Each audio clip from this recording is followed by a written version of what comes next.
Dati. 8 million. Si Nima ang may utang at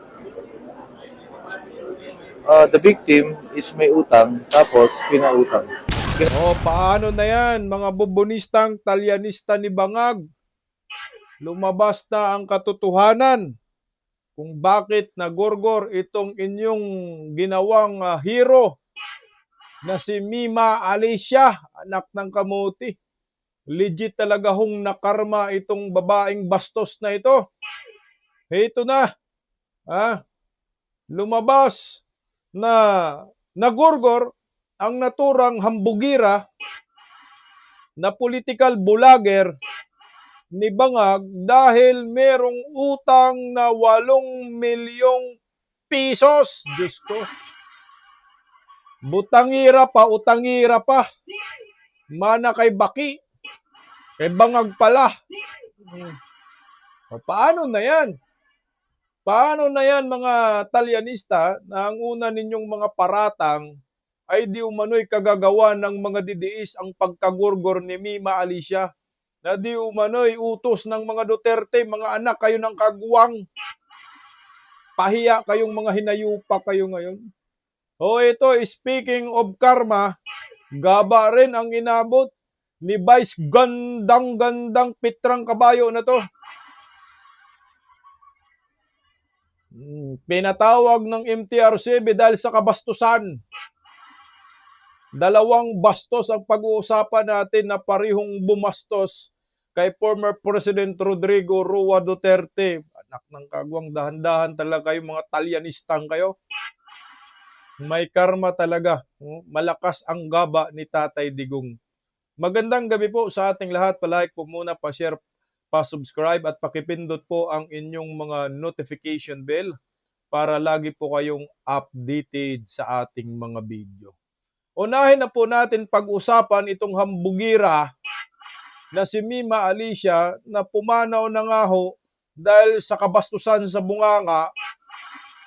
Nauna nang pinaratang ng mga hinayupak ng mga political vlogger na di umano'y ang pagkagorgor ni Mima Alicia ay dahilan sa kanyang pagkahambugirang political vlogger. Ito na. Sabi ko na nga ho sa inyo, mga hinayupak kayong mga ensaymada vloggers, los ninyo, di pahiya kayong mga hinayupak kayo sa inyong mga subscribers. Lumabas na po ang katotohanan. Utang ang dahilan, 8 milyong piso ang inutang di umano ng babaeng ito dahilan ng pagkagurgor. Sige ka, bastos. Maayos kayo. Na kayo ngayon, Vera Files, dapat ituwid ninyo yung mga kolum ninyo, kayong mga rappler. Kasi una na pong bumira sa social media, fact-checker pa itong hinayupak na to Vera Files, ayan grabing banat sa mga Duterte. Sabi ng Vera Files, the style is reminiscent Duterte death squad killings in the past were inside of such brazen boldness.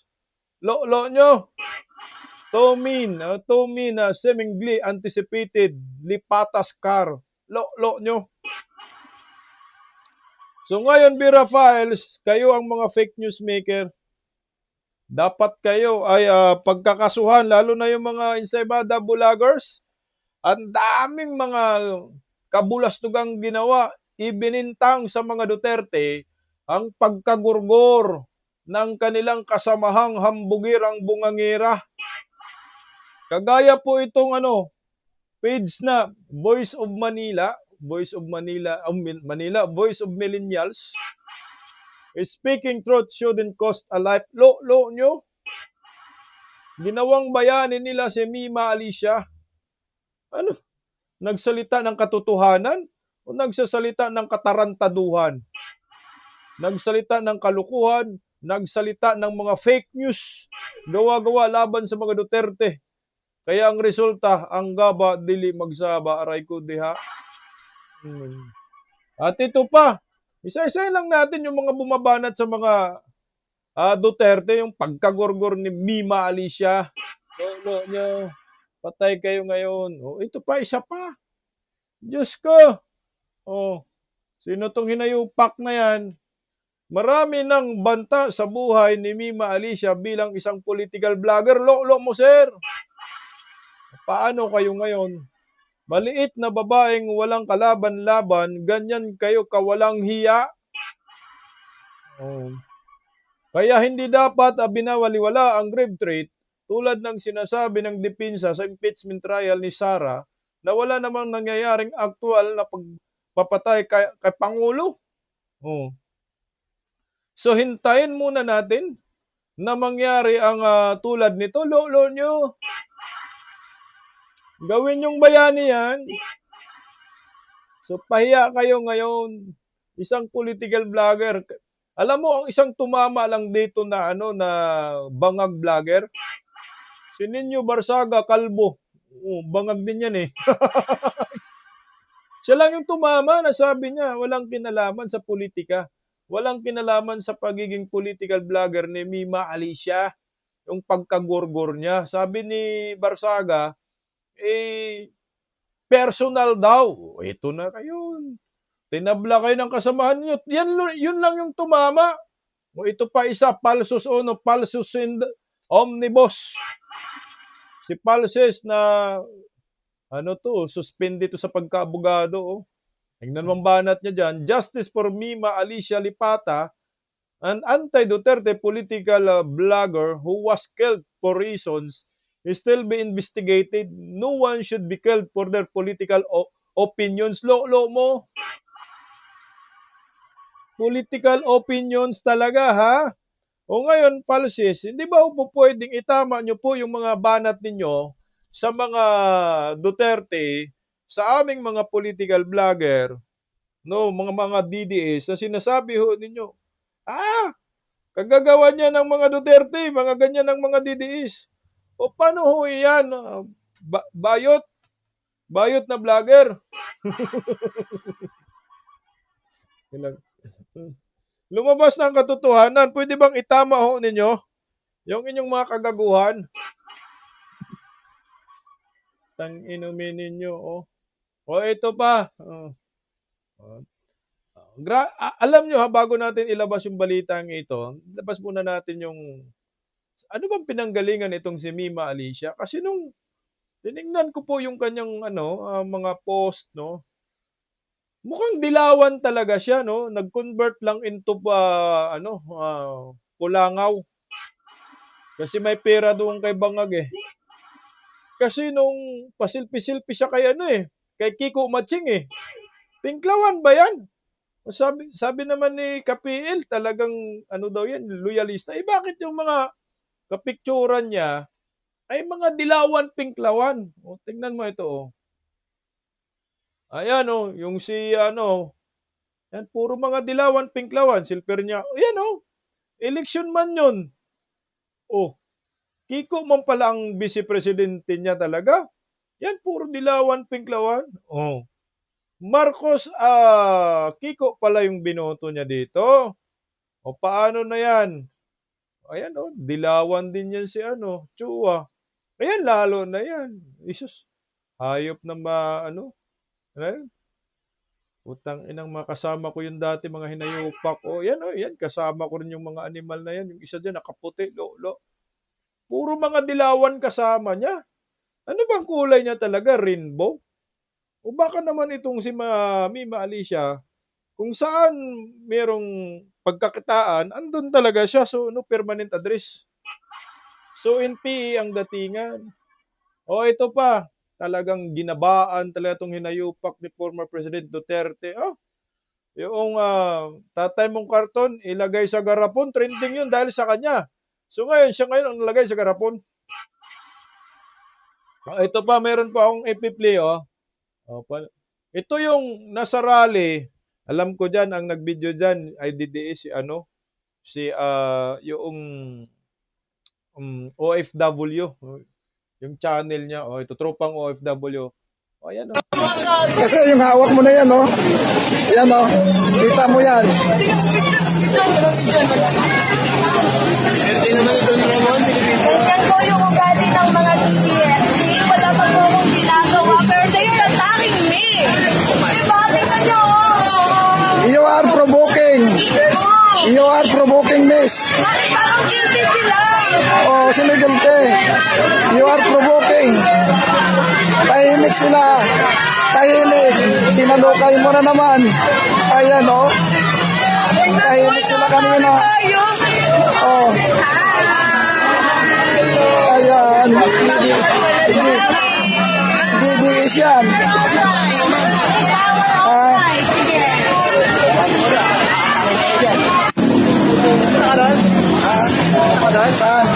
Saan?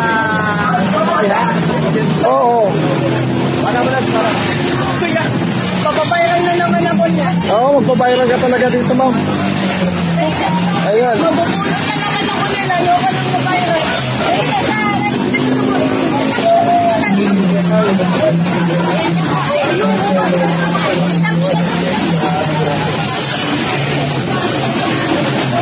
Naghanap ako ng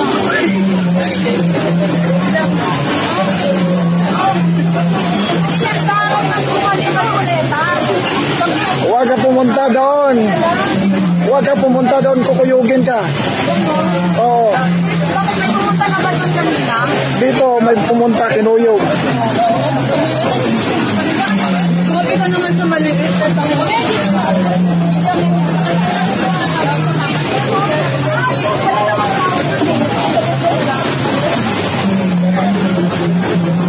Ito yung dalawa PNP.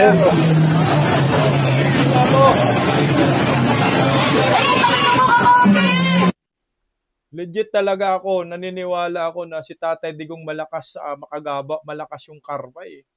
Alam mo si Mima Alicia, sobrang tindi ng panglalait niya kay Vice President Inday Sara, panglalait niya kay Tatay Digong. Alam mo yung unang confirmation na rin kay Tatay Digong nung yung labi niya ba nanginginig? Eh, grabe, nilait din niya yon. Nilait din ni Mima Alicia, yung hinayupak siguro, hindi to tinanggap sa impyerno. Lalo na sa langit. Bastos yan eh. O ito tapos na ngayon ang kahibangan ng mga bubonistang talyanista ni Bangag na pilit po nilang isinisisi sa mga Duterte ang pagkagorgor ni Mima Alicia. So ngayon, panoorin po ninyo kung ano po ang dahilan ng pagkagorgor ni Mima Alicia. Ito. Pakinggan po ninyo ng maayos, baka mabungol kayo, baka mamalig mata kayo,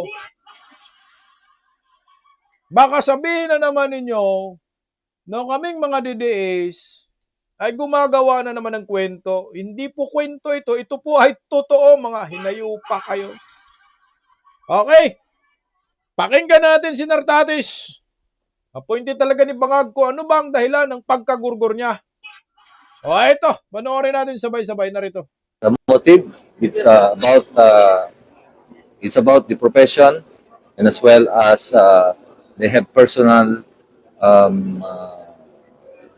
grudge or personal disagreement na nagsimula sa utang.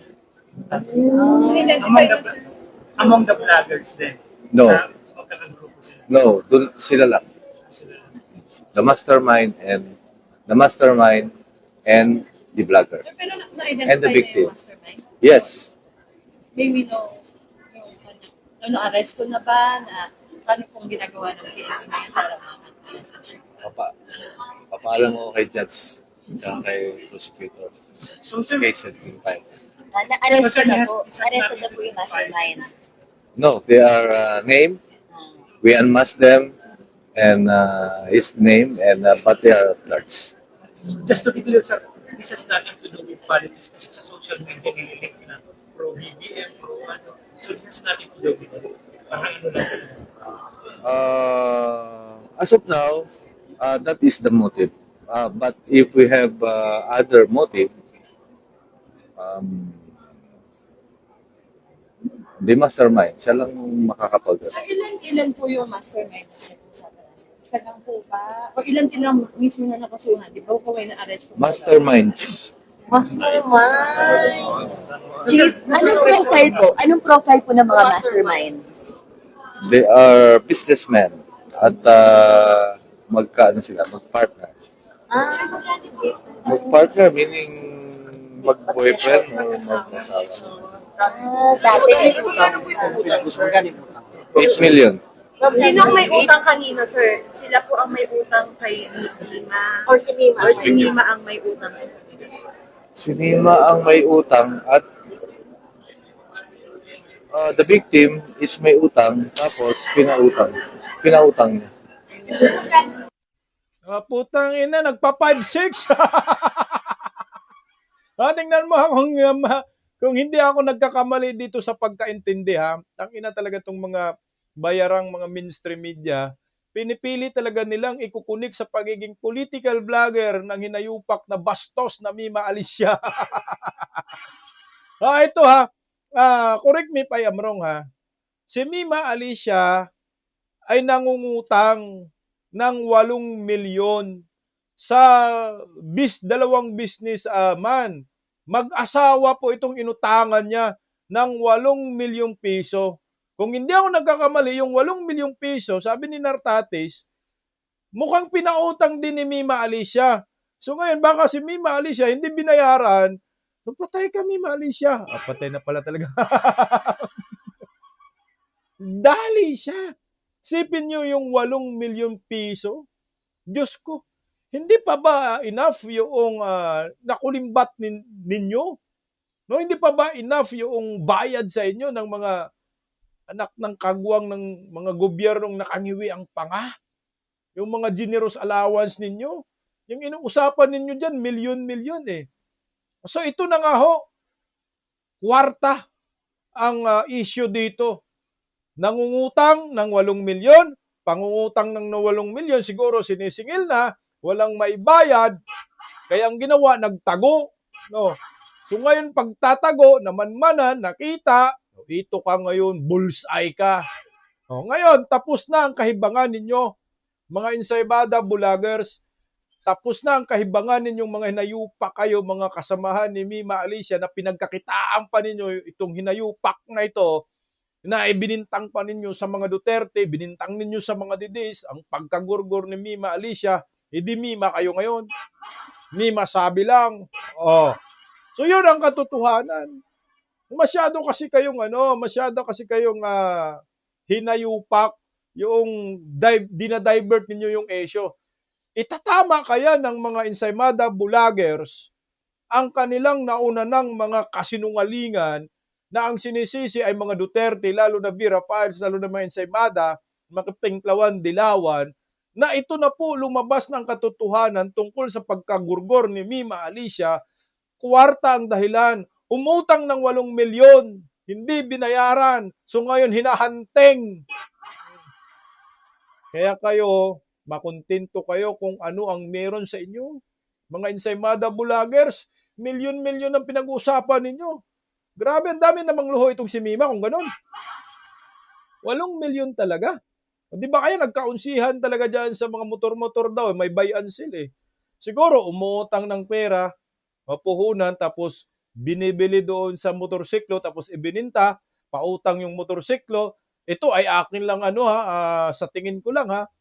Tapos nung maniningil na nung mga umutang sa kanyang motorsiklo, wala nang masingil, nang siningil na siya ng inutang niyang 8 milyon, wala nang maibayad. Tanginang iwem, di mo man tinulungan yung bayaran, dami niyong namalita eh. So kayo ngayon, ang kakapal ng mukha ninyo ngayon. Wala na kayong mukha. Iharap sa inyong mga subscribers, mga bangag bulagers na nauna na po ninyong sinabi na Duterte ang may pakana at sinisi ninyo kami. Gusto pa talagang ipilit ng mainstream media na may kinalaman sa pagka-political vlogger ni Mima Alicia. Wala na. Tapos na kayo, sunog na kayo sa inyong sariling mga kayabangan, kahibangan. Ayan na nga ho, ang katotohanan mga kababayan ko. tungkol sa pagkagorgor ni Mima Alicia. Sana matuldugan na ho ito. Sana hindi na po ninyo gamitin ito laban sa mga Duterte, laban sa amin. Dahil mismong si Nartatis na nagsabi, nangutang ng 5 milyon. Ngayon, yung inutangan niya ng 8 milyon, ayun ang nagpagorgor sa kanya mag-asawa, magjuwa, magsyuta, sabi ni Nartatis. O paano na yan? O ito, pag-usapan din po natin, speaking of karma, di ba ho, itong si Vice gandang-ganda sa kabayo na ito, binastos din si Tatay Digong eh. Di ba ho? Binastos din. Naalala po ninyo, trending na trending yun. So ito, talagang karma din inabot ng hinayupak na bastos na kabayong ito, nang bastos na naman. So ngayon, sinampulan ng MTRCB. Ganti-ganti lang talaga ang panahon talaga eh. Ako'y naniniwala, malakas ang karma ni Tatay Digong eh. Wala namang kasalanan kasing ginawa si Tatay Digong dito kay Mima Alicia, dito kay Vice Ganda, pero hito kayo ngayon. Sinampulan ng MTRCB itong kabastusan ni Vice Ganda. Narito, pakinggan mo muna natin ang balitang ito. After receiving multiple complaints, sinampulan na ng MTRCB ang It's Showtime. Pinatawag ng ahensya ang producers ng noontime show kaugnay sa alleged inappropriate actions and racist remarks made by Vice Ganda sa episode noong July 24. Pinangalanan ding respondent sa sama ng GMA Network at ABS-CBN Corporation. Vice Ganda has apologized for the jokes at sinabing they will do better, pero gusto pa rin daw malaman ng MTRCB kung tumupad ang programa sa provisions ng Presidential Decree number 1986. Base kasi sa Section 3, ipinagbabawal ang pagpapalabas ng TV programs na contrary to law, good customs, public order, public morals, or are otherwise objectionable. The respondents were ordered to appear in a hearing tomorrow at 10:30 a.m. Ayan na, anak ng kagwang Diyos ko, mga kababayan ko, hindi pa talaga nagtatanda itong hinayupak na pitrang kabayo. Kung pinanganak ang bastos, bastos ka talaga. Napanood ninyo yung sa It's Showtime Bakla? Hindi ako nanonood yan, It's Showtime Bakla. Kasi bastos talaga yan. Grabe, malakas talaga ang karma. Tingnan mo Ito po yung ginawa ni Baklang Pitrang Kabayo. Nakabastusan, pareho din kabastos kay Mima Alicia. Bakit ba ang mga galit sa mga Duterte, mga bastos? No?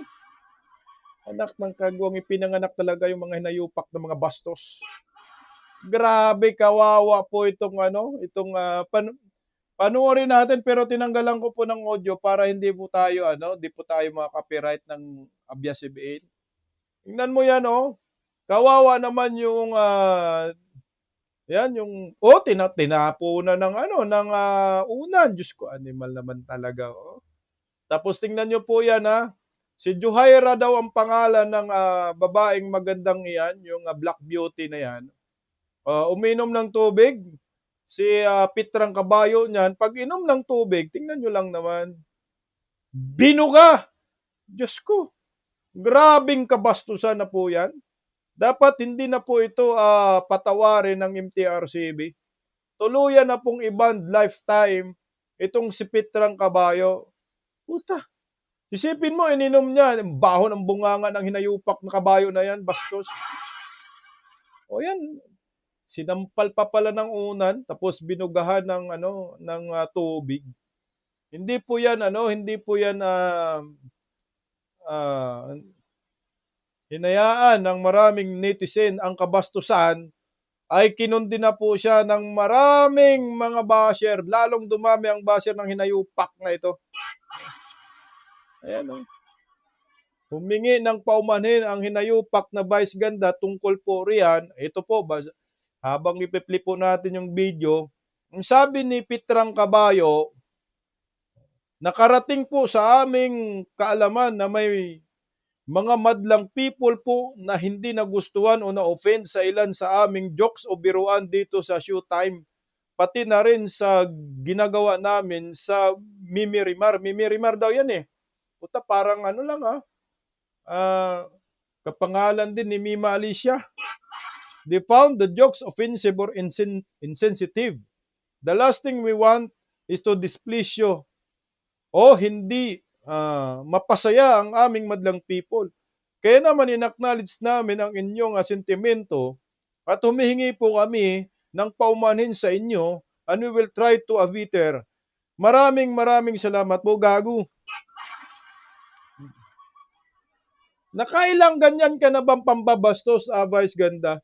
Alam mo to si Vice Ganda, no? Sa totoo lang, hindi ho nyo ba kayang magpatawa sa mga madlang people na yan nang hindi mambastos ng isang tao?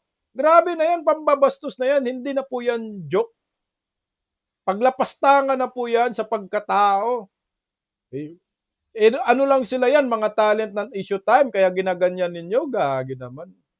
Dapat ito patawan ito ng kaliwat ka ng suspension. Itong si Vice Ganda. Ayan, sinampulang pinatawag po ng MTRCB.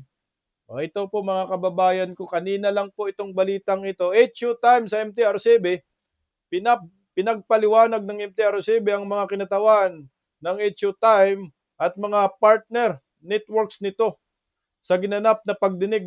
Kanina po ito, ay Huwebes, kahapon, kaugnay ng kanilang episode ng Hulyo 24.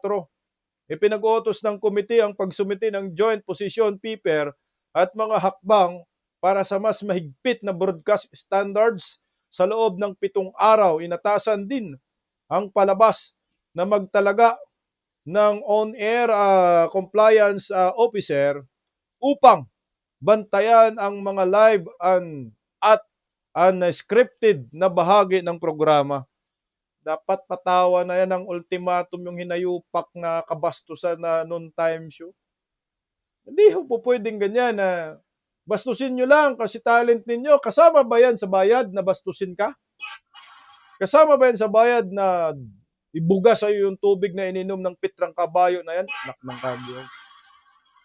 O tingnan mo yung pitrang kabayo, sa kabila ng kontrobersyang hinaharap, ayan ang hinayupak nandun nag-Vietnam. Huwag ka nang bumalik sa Pilipinas, pitrang kabayo, ang bastos mo. O tingnan mo. Mga dilawan, pinklawan, nagsama-sama sa kabastusan. Ba't ba kayo galit sa mga Duterte? Yan na, alam na natin kung sino po ngayon ang mga bastos, yan po yung mga galit sa mga Duterte at mga DDS. Dalawang personalidad, mga bastos. Binastos si Tatay Digong, ngayong karma ang mga animal. Sana sampulan talaga yung hindi na pwedeng mag-show itong si Vice Ganda. Ngayon, wala naman sa show time.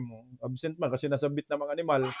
Wala, siguro sabi ng EBC Benjamin, magpalamig ka muna, hinayupak ang pitrang kabayo ka, wala kang kwenta. Bubugahan ka. Ikaw kaya, Vice Ganda, bugahan ka ng tubig. O ito, update po muna tayo kay former President Rodrigo Roa Duterte na binabastos ng pitrang kabayong ito at ni Mima Alicia na nasa impyerno na. Pakinggan natin si Vice President Inday Sara sa update patungkol kay Tatay Digong. Kaya kayo, hinay-hinay kayong mga hinayupa kayo kasi si Tatay Digong, talagang malakas po ang karma niya niyan. Yari kayo, mga Talyanista. Vice President Inday Sara Duterte, good afternoon po sa inyo, ma'am. Kamusta po kayo today, ma'am? Yes, magandang hapon sa inyo lahat. Magandang gabi sa Pilipinas. I am okay today. Walang problema. Ma'am, how's your visit with the former President Duterte? Okay lang ang visit. Very entertaining dahil maraming mga adults only na discussion. For adults only na discussion. Therefore, hindi kayo kasali lahat doon. Kasi mga baby pa kayo. Ma'am, how's the overall aura ni PRRD today, ma'am? Because today, the weather is a little bit gloomy than the usual summer weather ng Netherlands. Okay lang naman siya. Naka-sweater pa rin siya kahit summer. So, napansin ko sa kanya, winter, spring, summer, and autumn, naka t-shirt and naka-sweater and naka-jogging pants. Ma'am, just a question about PRRD. Yesterday pala, sinabi niyo po na may bed source na si PRRD, which actually really worries a lot of Filipino supporters ni PRRD, ma'am ba? Yes. Is that something that is serious for us to consider, or kasi marami pong mga matatanda particularly ang nag-worry kay PRRD, ma'am, sa status niya sa loob? Yes. Okay. Chinek ko siya kanina, chinek ko yung likod niya, nauga na, natuyo na yung mga bilog-bilog na pula noong pagdating ko. Sobrang pula nila at para silang pimple looking. Natuyo na siya at nagpapasalamat kami kasi inaksyonan kaagad nung detention unit. Is it a cause for concern? Yes, ni-refer ko siya sa abogado kasi sabi ko hindi ma-explain ni PRD kung saan nagsimula o paano siya nagkaroon ng ganon. Basta alam niya na lang na nangati daw siya. And it's a concern because diabetic si PRD. So as much as possible, ayaw natin na masugatan kahit anong parte ng katawan niya. Kaya sabi ko sa lawyer, kung pwede sana mapaalam sa amin, sa defense group and sa pamilya, kung ano yun para masabihan si PRD na iwasan yung mga bagay na makatrigger na ganon sa kanyang balat para hindi ma-infect. But as far as his daily activities, ma'am, hindi naman yun naging impediment sa kanya. Nangangati lang siya. Gusto niya ipakamot yung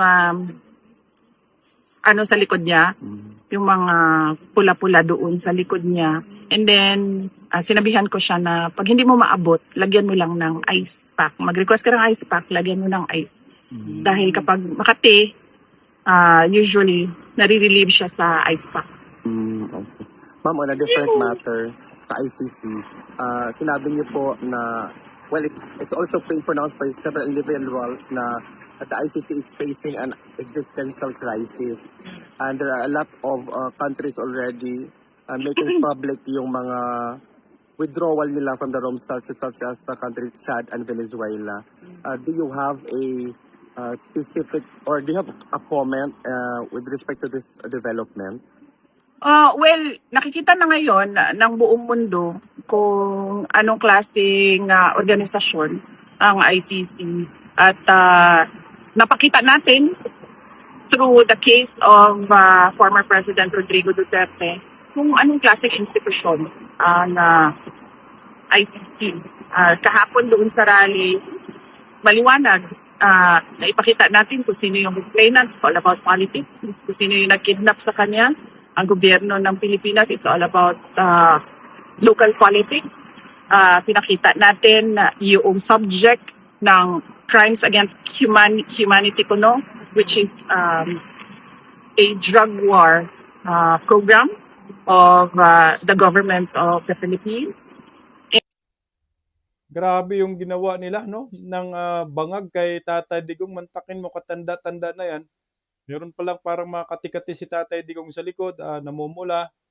Alam nyo ho, dapat yan maalagaan ng pamilya, caregiver, nurse dito sa ating bansa. Diyos ko, wala. Hindi na po na-avail ni Tatay Digong yung mga ganyang privilege. Kasi tayo mga Pilipino, pag ang mga magulang natin ay meron ng nararamdaman, tayo po mismo nag-alaga, or kung hindi natin kayang alagaan, kumukuha po tayo ng mga caregiver or nurses. Ganyan sa ibang bansa, di ba ho? Pero si Tatay Digong, hindi man lang niya naranasan yung mga privilege na yan, na kaya naman ng pamilya niya. Kasi nga, nandyan, nakadetain sa International Criminal Court. Pero marami na pong bansa ang umaalis dyan sa ICC. Panigurado ako, bago matapos ng taon, buwag na yung International Criminal Court. Makarma din yan ni Tatay Digong. Kaya kayong mga bangag supporters, huwag kayong mag-wish ng kamatayan ni Tatay Digong. Makarma talaga kayo. Tuloy lang natin si Vice President Inday Sara. And napakita natin yung tao na nag-utos ng investigasyon ay merong conflict of interest. So, pero nakikita natin na pinanghahawakan pa rin nila yung kaso ni President Duterte. Nakakulong pa rin yung 81 years old dyan na hirap sa paglalakad. Maraming nararamdaman sa kanyang katawan at hindi nila binibigyan ng release. So, on that note, magagawa siyang, maipapakita siya na example ng iba't ibang bansa kung ano ang reputasyon at ano ang interest at agenda ng ICC. VP Inday, dumako na po tayo sa Philippine issues, ma'am. Meron, pataas po, ma'am. Sorry, ma'am. Itaas mo, ma'am. Meron pong concern ang mga... Kahapon sa rally, merong nag-video dito sa ilalim, ha? Sino yun? Ikaw yun?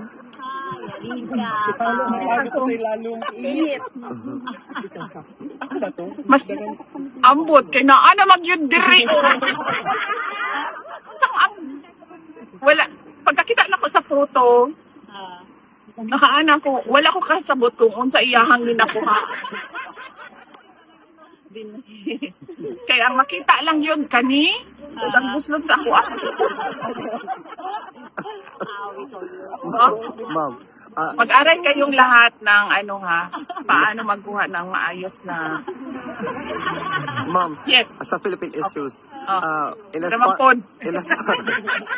ma'am, kasi maraming concern ng mga kababayan natin na what seemed to be a statement from you, parang ginagamit nila to also create a narrative and to support propaganda na pinipedal nila.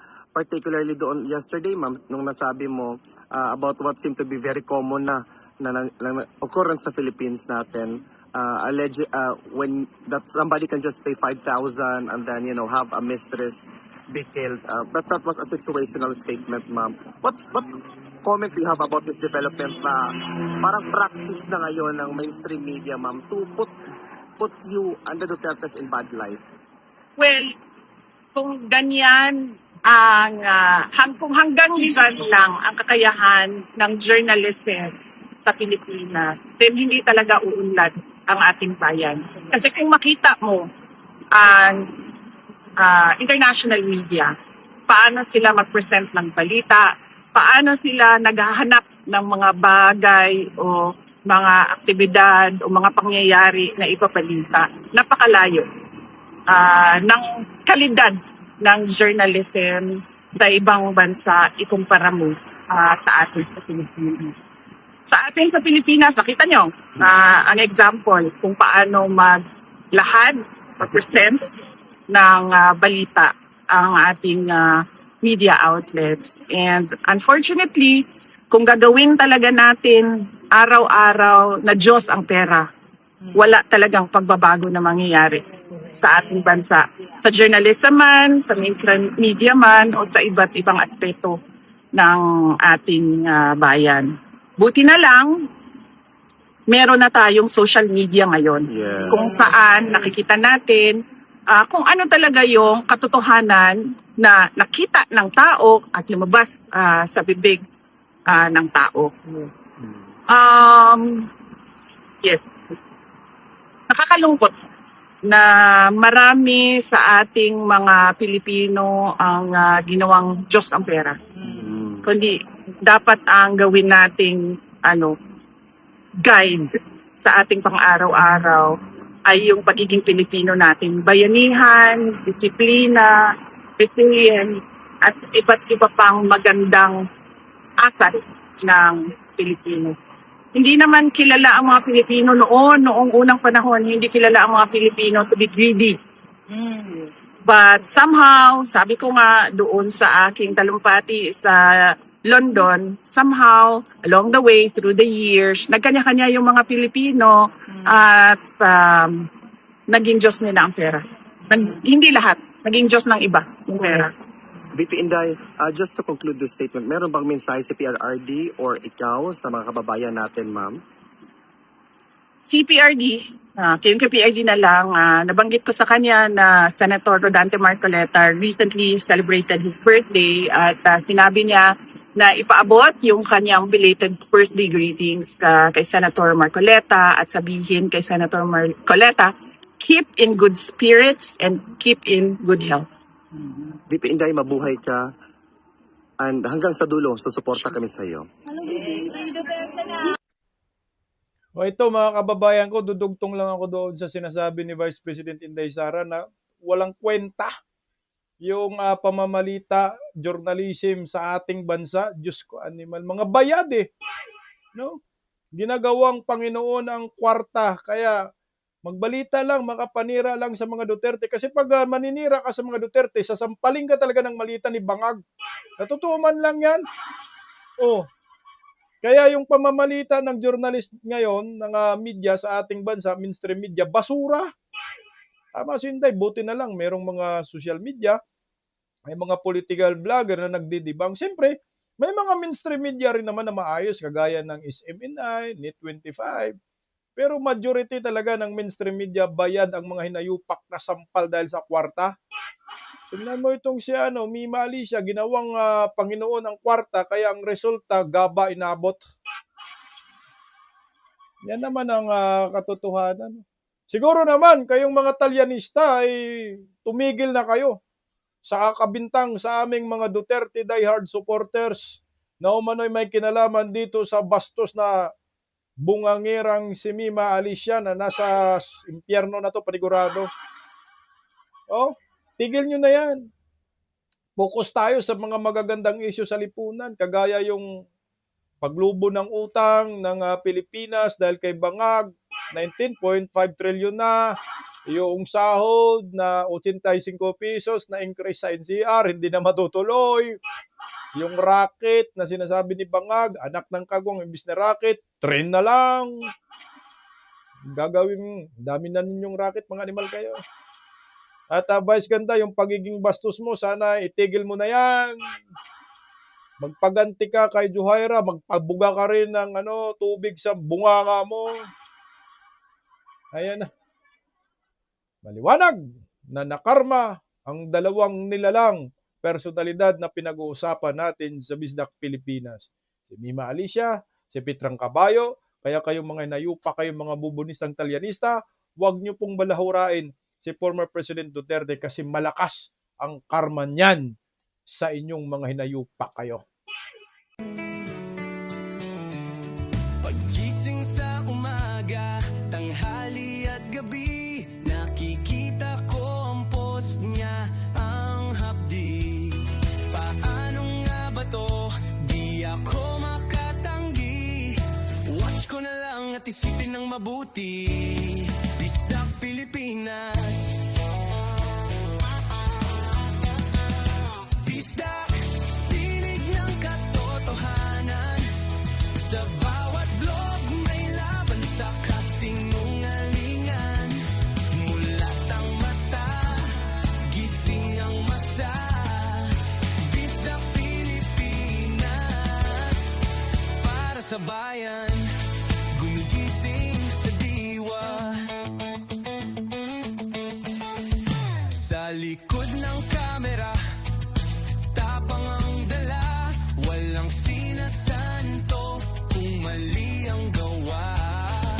Hinay-hinay, pero palaban. Boses ng tao sa digital na labanan. Bisdak, tinig ng katotohanan. Sa bawat vlog may laban sa kasinungalingan. Mulat ang mata, gising ang masa. Bisdak Pilipinas, para sa bayan, gumigising sa diwa.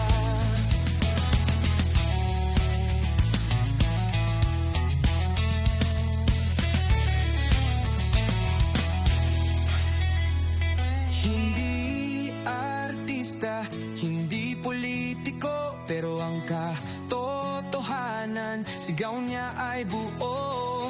Sa YouTube o Facebook man siya makita, may aral ka pa rin, may uwi sa bawat salita.